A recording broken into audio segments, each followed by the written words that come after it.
There's a pretty one, Ulysses.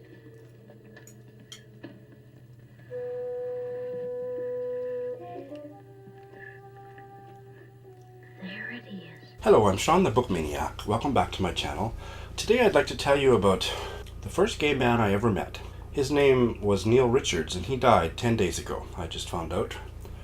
And I encountered him when I was still a high school student. And I was this geeky, proto-gay 14-year-old who, when we came to the city, I grew up on a farm 90 miles out of Saskatoon, Saskatchewan, Canada.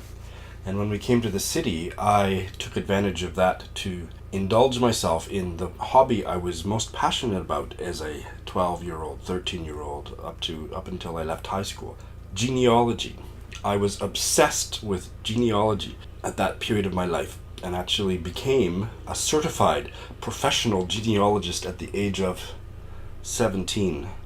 The youngest at that time ever certified by the Board for Certification of Genealogists in Washington, D.C. But that's not the point of this story. But I would go to the University of Saskatchewan Library and their archives to do genealogical research.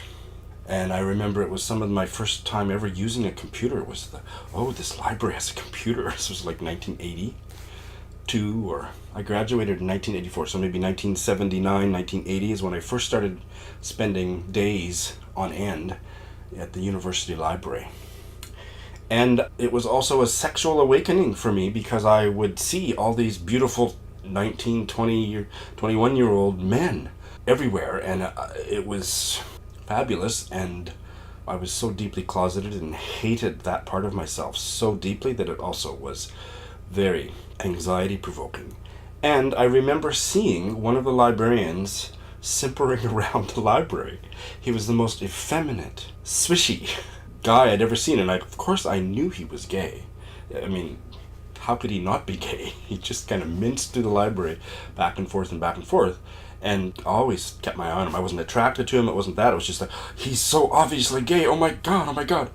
It was this big thing for me. And then one day I tried to do an interlibrary loan of some historical book for my research, or an article, I don't remember, but I know I was still a high school student, and he called me into his office and sat down and explained to me why he couldn't do it. And I just remember sitting across the desk from him, and I don't remember anything he said. I probably didn't remember anything he said 5 minutes after I left, because it was just this intense experience to be talking with somebody who was obviously gay.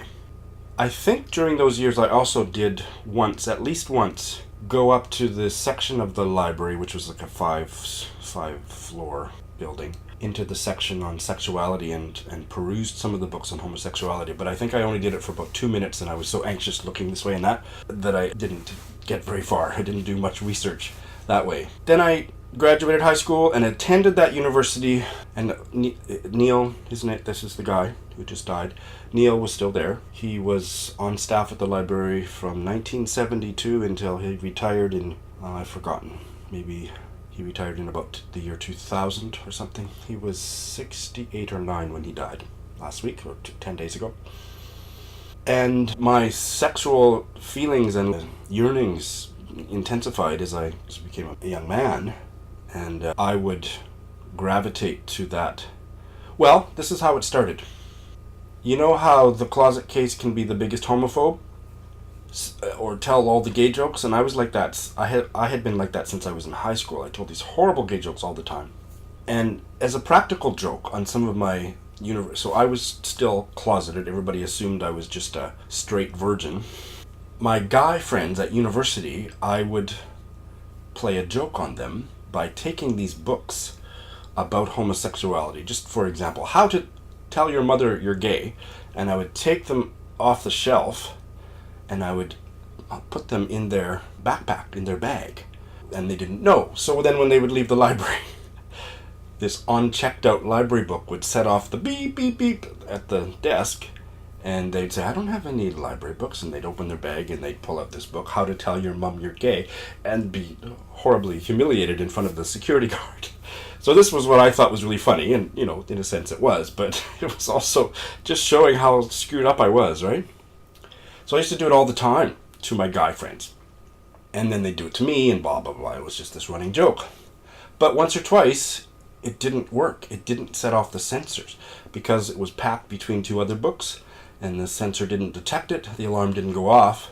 So then I started stealing these library books about homosexuality so that I could take them home and read them. I didn't steal them, I brought them back, but I was too ashamed to actually check them out.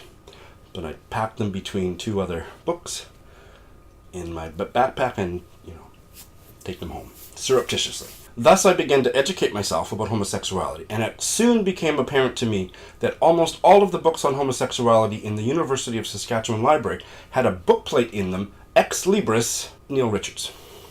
Eventually I figured out that was the gay guy that I'd seen many years before that still worked there. So whether they were from his own library or he had purchased them for the library, almost all of these books on gayness were because of Neil Richards. Most of them I read when I was falling down drunk because I was so, coming out. It's a really, for most of us, it's a deeply agonizing process, and it certainly was for me. Lots of crazy drinking binges and trying to pretend and trying to scared shitless. This was, now we're talking 1985, 1986. AIDS was in full swing. Eventually I came out. I came out because my straight roommate found a magazine that I didn't hide well enough in my room. He went in to search my room, I guess because he was suspicious, and that forced me out of the closet, and I came out, and my parents and my friends, most of my friends, supported me wonderfully. And here I am. I became, within 2 years, I was the president of the gay group on campus. I got to know Neil Richards as a friend, but certainly we worked together a lot, and he was just a gentle, indefatigable, supportive man who was almost like a mentor to me. We didn't have a personal relationship in the sense of, I don't know if he was ever in a relationship. We weren't that kind of friend, but he was a mentor to me. We worked together on a lot of gay activist things in the late 80s and early 1990s. And then I left Saskatoon, and I came back to Saskatoon, and we, kept in touch. By the time he retired, they had set up a Neil Richards Sexual Diversity Archives.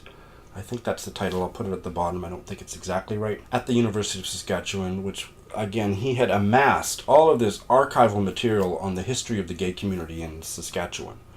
And in fact, the last time I had contact with him, he was emailing me, and that was about 10 years ago, about would I consider leaving my papers, my journals or my documents from my gay activist days to his archives. And of course, if I ever get organized enough to make that happen, I will make that happen. But anyway, he died very suddenly, according to the obituary, and I've just been thinking about him since I found out the news from my mom a few days ago that those stories that he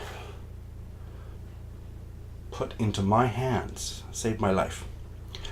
Those stories showed me who I was, or who I could be, what might be possible, and were like little flickers of a candle in the dark night of my soul, which was coming out. Ex Libris, Neil Richards. So I'm just so grateful that Neil Richards was in my life, bibliographically and otherwise. There's an African proverb: when an elder dies, a library burns to the ground. And that's true. But boy, did Neil Richards ever make sure that other libraries would go forth and multiply. So God bless you, Neil Richards. Thanks for watching.